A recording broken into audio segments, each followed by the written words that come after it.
Olá, eu novamente venho apresentar a vocês a terceira aula do nosso curso Vocalização de Poemas, curso promovido pelo Corpo de Voz durante a ação Corpo Quarentena, que além deste curso, como vocês já sabem, tem um conjunto de poemas em vídeo que publicamos aqui no YouTube, no Facebook e no Instagram do Corpo de Voz, com poetas do Brasil inteiro. Pois bem, vamos à aula. Eu disse a vocês no vídeo anterior que falaria hoje sobre vocalização cortada e vocalização cursiva. E apresentei ligeiramente um exemplo desses casos, mas agora vou me deter um pouco mais. Vou trazer novamente aquele soneto da Hilda Hilst, o segundo soneto do conjunto Sonetos que Não São, que relembro, foram publicados primeiramente em 1980 pela Quiron e pelo Instituto Nacional do Livro, numa reunião chamada Poesia 1959 a 1979. Posteriormente, em 1999, pela Ono Marçal, num conjunto chamado Do Amor. E a edição que eu consulto, conforme eu disse, se chama Da Poesia, é o conjunto da poesia completa da Hilda Hilst, de 2017, da Companhia das Letras, onde os sonetos se encontram entre as páginas 90 e 94 e o soneto segundo entre as páginas 90 e 91. Além disso, conforme prometi, devido ao Tchê, que está ali conosco, como vocês devem se lembrar, também farei a vocalização de uma parte do poema Dentro da Noite Veloz, de 1975. Farei a leitura da última parte, o último movimento, o oitavo. Lembrando que é um poema que homenageia o Che, tratando lamentavelmente da emboscada que sofreu na Bolívia em 1917, quando foi preso no dia 8 de outubro e morto no dia 9, assassinado, na verdade. No entanto, eu não farei as minhas vocalizações considerando leituras do tipo interpretação, leituras de comentário, nem sobre um poema ou outro. Vou me concentrar mesmo no trabalho das vocalizações, cortada e cursiva. Recobro que, como sempre, como venho fazendo, é preciso passar pela leitura silenciosa, aquela leitura que você faz um reconhecimento do texto, para depois iniciar a vocalização branca, seguindo o protocolo que vem apresentando, o procedimento que vem apresentando, o procedimento do trabalho de leitura e de vocalização de poemas, conforme trabalhamos em geral no Corpo de Voz. E isso feito, na vocalização branca, algumas coisas que aconteceram na leitura silenciosa vão ganhando materialidade no corpo da voz. Como eu havia dito, enquanto você faz a leitura silenciosa, de certo modo, você se ouve mentalmente vocalizando o poema. E mesmo que seja um poema que você escolheu a esmo e que não tem uma leitura prévia dele, no processo da leitura silenciosa você já vai construindo uma compreensão, uma assimilação da produção de sentidos do poema. E daí em diante, quando vai para a primeira vocalização branca, você já está num processo de interpretar o poema, ter mais compreensão dele. Tá? Mas vamos lá, eu vou colocar na tela o soneto segundo dos Sonetos que Não São, da Hilda Hilst, e farei uma vocalização e procederei com os comentários sobre as duas vocalizações que quero apresentar, a cortada e a cursiva.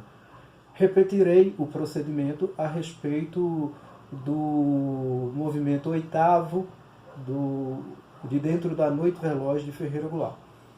E finalmente apresento um poema meu que faz parte de um conjunto inédito que venho escrevendo devido ao cenário que que vivemos, né, como uma resposta artística ao que venho refletindo, sofrendo no contexto pandêmico e em face do governo fascista que vem dirigindo, desgovernando, na verdade, o país.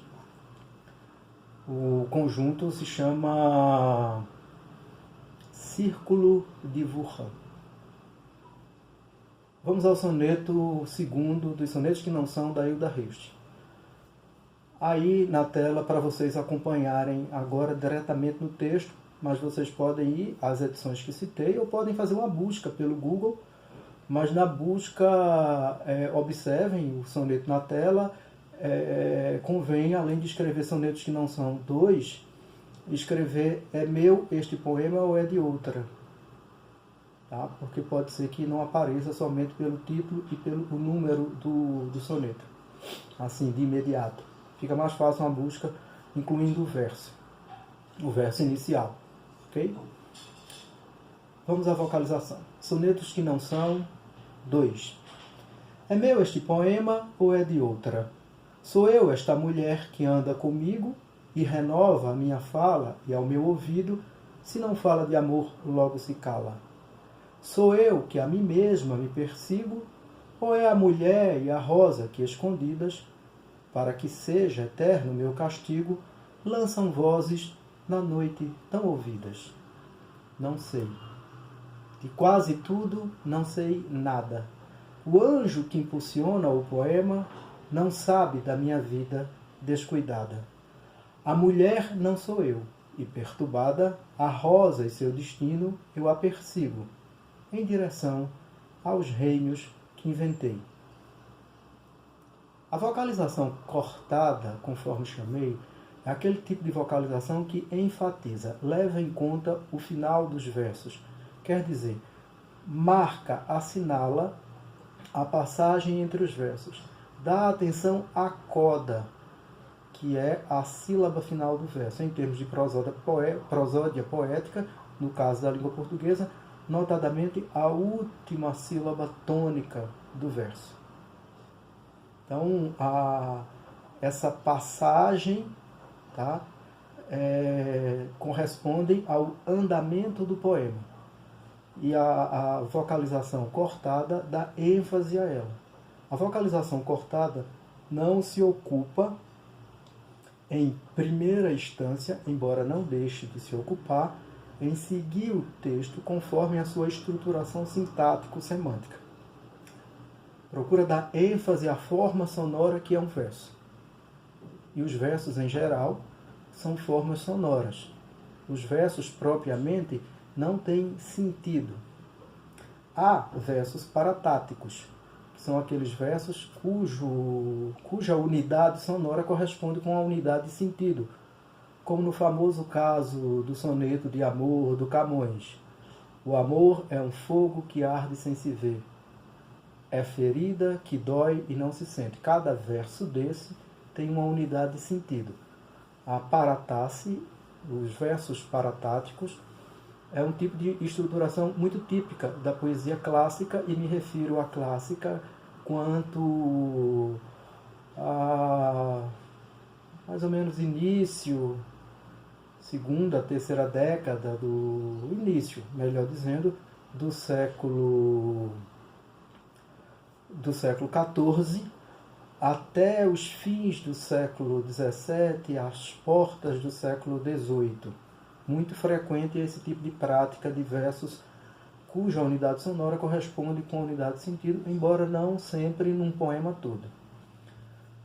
A partir da modernidade, pelo menos aqui no Ocidente, da modernidade que vai se constituindo dos fins do século XVII às portas do século XVIII, até meados do século XVIII, e a partir de meados do século XVIII ganha suas feições, sua configuração propriamente dita, que de certo modo algo que se consolida em torno de meados do século XIX, esse tipo de prática vai diminuindo, e ela se tornou, desde então, notadamente de meados do século XIX até os dias atuais, pouquíssimo produzida.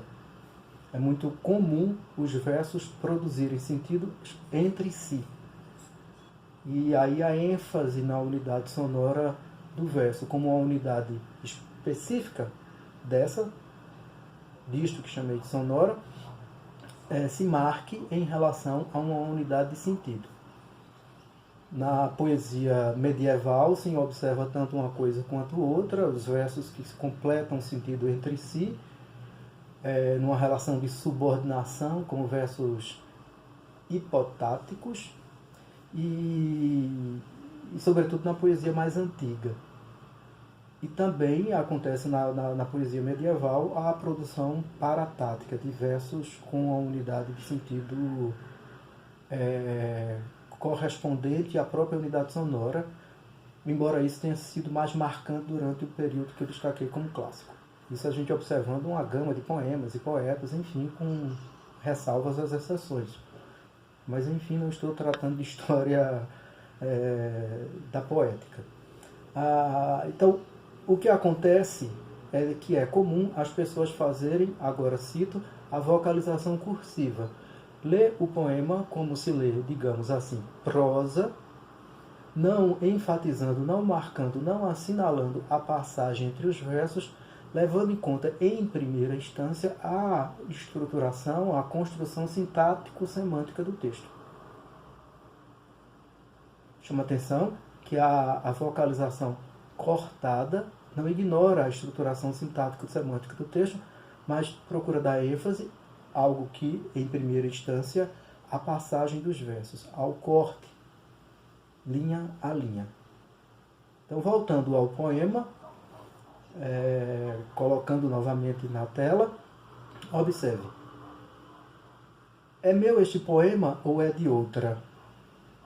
Não é difícil fechar a vocalização de uma maneira cortada aí pelo ponto de interrogação.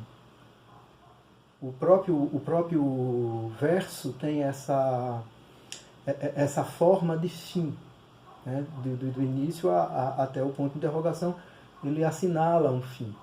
Mas o que acontece nos 3 versos seguintes, que compõem uma interrogação, é bem diferente. E cursivamente daria da seguinte maneira: sou eu esta mulher que anda comigo e renova a minha fala e ao meu ouvido, se não fala de amor, logo se cala. Sou eu esta mulher que anda comigo e renova a minha fala e ao meu ouvido, se não fala de amor, logo se cala.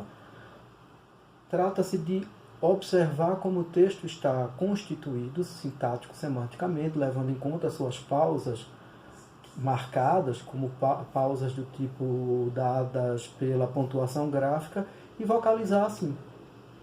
Trata-se disso. O que aconteceria também, vejam, ainda está o soneto na tela, com a segunda estrofe, o segundo quarteto do soneto, que é toda uma interrogação. E que lá, no 3º verso, há uma espécie de sentença intercalada, marcada entre parênteses. Poderia estar marcada entre travessões.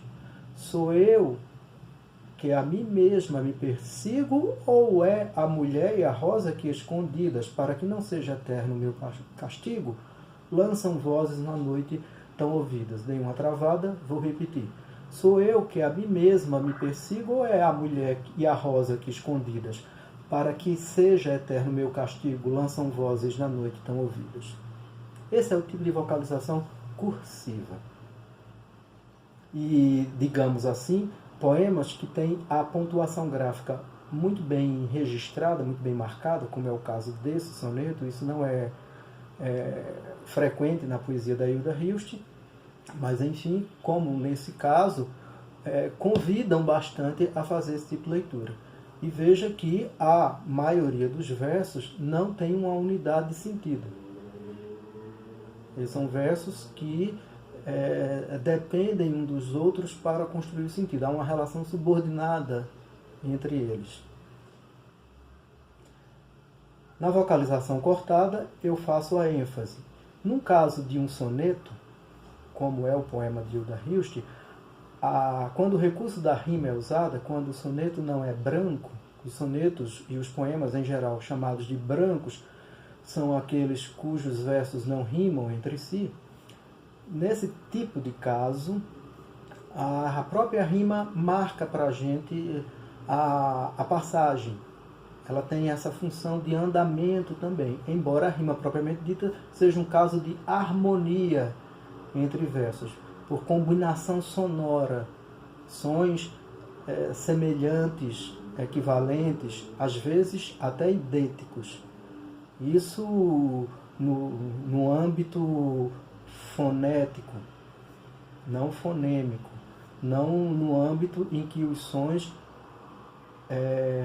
se diferenciam, marcando uma mudança de sentido, mas no âmbito em que eles apenas se diferenciam sonoramente e que, usados de uma determinada maneira, combinados, organizados de determinada maneira, produzem um efeito harmônico, e este é o efeito estético, apenas sonoro. Ligeiramente apresento o seguinte caso de Abdias Campos, um compositor de Caruaru, Pernambuco, da minha terra. Eu não sou de Caruaru, sou do Recife, mas enfim, de Pernambuco. Cadê você, cidade de Aparecida, que na despedida me pediu para lhe rever? Então, esse conjunto de palavras com sílabas em d, aliterando o poema, produz uma harmonia nessa estrofe. Essa é só uma estrofe de uma canção do Abdias Campos. Cadê você, cidade de Aparecida, que na despedida me pediu para lhe rever? Então há também uma assonância muito produtiva aí, uma assonância tanto em E, quanto em A, quanto em I. E no I, até no caso de cadê você, cidade de Aparecida, que na despedida me pediu para lhe rever. Até nesse caso a gente vê uma assonância desse som, né, desse som vocálico ao longo dessa estrofe da canção do Abdias Campos. Claro que esse aspecto muda se, por exemplo, não sou eu vocalizando o poema, alguém que fala, como em geral, de uma maneira africada e não dentalizada, como eu, e isso mudaria o sentido, né? Produziria um outro tipo de aspecto sonoro da ordem estética. Seria mais ou menos assim, não consigo fazer direito. Cadê você, cidade de Aparecida, que na despedida me pediu para lhe rever? É difícil para dedéu. Mas enfim, seria mais ou menos isso. Em vez de dizer tia. Em vez de dia, dizer dia. Em vez de podia. Enfim. Esse procedimento é harmônico no poema, porque vai se repetindo. A vocalização cortada, apenas 2 estrofes, novamente o soneto aí na tela, da Hilda Hilst. É meu este poema ou é de outra? Sou eu esta mulher que anda comigo e renova a minha fala e ao meu ouvido, se não fala de amor, logo se cala. Sou eu que a mim mesma me persigo, ou é a mulher e a rosa que, escondidas, para que seja eterno meu castigo, lançam vozes na noite tão ouvidas? É um outro tipo de produção. No entanto, de certo modo facilitada pela rima. Mas vamos mudar. Vamos agora ao 8º movimento de Dentro da Noite Veloz, do Ferreira Goulart, para a gente observar esses mesmos 2 tipos de vocalização numa forma materialmente escrita bastante distinta, não só numa poética distinta, num tema distinto, num discurso distinto, numa produção de sentido distinta, mas numa forma materialmente escrita muito distinta na tela. A vida muda como a cor dos frutos, lentamente e para sempre. A vida muda como a cor... errei. De novo. A vida muda como a cor dos frutos, lentamente e para sempre. A vida muda como a flor em fruto, velozmente. A vida muda como a água em folhas, o sonho em luz elétrica. A rosa desembrulha do carbono o pássaro da boca. Mas, quando for o tempo. E é tempo todo tempo, mas não basta um século para fazer a pétala, que um só minuto faz, ou não. Mas a vida muda. A vida muda, o morto em multidão. Essa vocalização que apresentei é tipicamente cortada. Eu vou marcando e o Goulart dá o caminho para isso. Há aqui digamos assim, uma certa dificuldade. Eu escrevo mais próximo dessa maneira, materialmente falando, na escrita, né? Uma lipogramática da pontuação gráfica, por assim dizer, uma economia, uma limpeza da pontuação gráfica. Uma vírgula aqui e acolá, normalmente no interior do verso, não no final do verso, nem outro sinal de pontuação, e algumas marcas gráficas, como por exemplo a mudança da caixa baixa, da letra minúscula, para a caixa alta, a letra maiúscula, que marca uma parada de um ponto para o outro.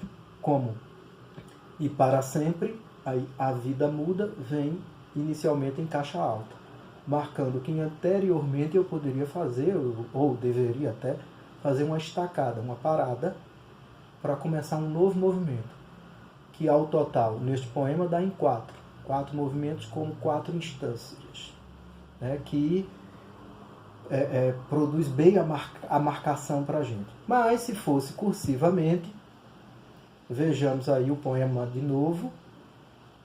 A vida muda como a cor dos frutos, lentamente e para sempre. A vida muda como a flor em fruto, velozmente. A vida muda como a água em folhas, o sonho em luz elétrica. A rosa desembrulha do carbono o pássaro da boca, mas quando for o tempo. E é tempo todo tempo, mas não basta um século para fazer a pétala, que um só minuto faz ou não, mas a vida muda, o morto em multidão. É bem diferente. E vou seguindo essas marcas que o Goulart vai me dando pela mudança de caixa alta, caixa baixa e pelo corte que ele faz dos versos. Ele separa os versos para, digamos assim, orientar o nosso entendimento e, consequentemente, nossa leitura e nossa produção vocal. Está bem marcado, inclusive espacializado no branco, né, digamos assim, do papel. Por fim, conforme disse, vou apresentar um poema meu. Esse poema se chama Escrita do Ódio, que faz parte de um conjunto inédito ainda em produção inclusive, chamado Círculo de Wuhan. Na tela, aí observem que, diferentemente do caso da Hilda Hilst, como já chamei a atenção, inclusive falando da minha escrita em vídeos anteriores, uma grande economia da pontuação gráfica, e grande mesmo, só com vírgula, conforme falei, e a exemplo daquele poema do Goulart, no interior do verso. Nada do procedimento de rima, que inclusive, de certo modo, não há em Goulart. Em Goulart há mais um procedimento, no exemplo que dei, de eco, né? Mente, em velozmente, em lentamente, e de maneira assonante em sempre, aí também em mais, faz, e também em tempo, uma produção mais de eco. E no caso da Hilda, as rimas irregulares, vocês podem voltar ao soneto depois e observar, não segue um padrão típico de soneto, inclusive o último verso termina em inventei e ei não tem correspondente ao longo do poema como rima. No caso de escrita do ódio, eu trabalho como no caso geral de minha poesia, com versos ao final que assinalam uma vogal no singular ou no plural, nasal, aberta, fechada, tônica ou átona, e aquele tipo de vogal vai se repetindo. Normalmente eu trabalho com A e variantes, as, an, o, os, on, ons. Então, normalmente. E uma série de outras palavras que vão se intercalando do interior de um verso para o outro verso, trazendo a imagem sonora de palavras já registradas no poema, produzindo um procedimento também harmônico pelo interior do poema. Mas, enfim, farei a vocalização e encerro na sequência. Escrita do ódio. Para escrever um ódio é preciso deixar inconcluso um país, pastoreá-lo, ceifando as letras veia a veia, vergando-lhe não a coluna, as vértebras, cultivando queixas em estrume, abismando o pretérito, tornando-o sem tempo passado, desmemoriado, escavado por bichos de fruta, como uma terra em cavoucos dessorada, de ossos reídos estalando xingos. É preciso que isso se dê para que dê. Arrisca. Errei. Vou retomar. Para escrever um ódio é preciso deixar inconcluso um país, pastoreá-lo, ceifando as letras veia a veia, vergando-lhe não a coluna, as vértebras, cultivando as queixas em estrume, abismando o pretérito, tornando-o sem tempo passado, desmemoriado, escavado por bichos de fruta, como uma terra em cavoucos dessorada, de ossos reídos estalando xingos. É preciso que isso se dê para que dê. Arrisca a escrita de escrever um ódio, a fim de causar vazio, abrir entranhas para ocupar o país jamais de povo, ocupando-o de monstros repentinamente saídos de cavernas, tocas, buracos, mas impressionantemente vestindo fantasia de canarinho, periquito e papagaio, clamando aos berros que existem acima de todos e acima de tudo, tornando o país num hospício de estofo a estofo, com párias na lei, sem equipe médica nem de enfermaria, no mundo plano em formato de pizza, sem ciência, sem senso, sem saúde, com a sanidade inflamada, infectada, supurando o bolor da memória, restada em cinzas há muito esquecidas, de que um dia foram brasas, já no ouvido, que é do fogo mover chamas. Devem ter observado que dei prioridade à vocalização cortada. Voltarei a essas duas vocalizações para enfatizar informações sobre a harmonia, a composição sonora, que eu chamei a atenção, e sobre ritmo. Até a próxima aula. Cuidem-se, saúde, fiquem em casa e lembrem-se, ignorem o presidente.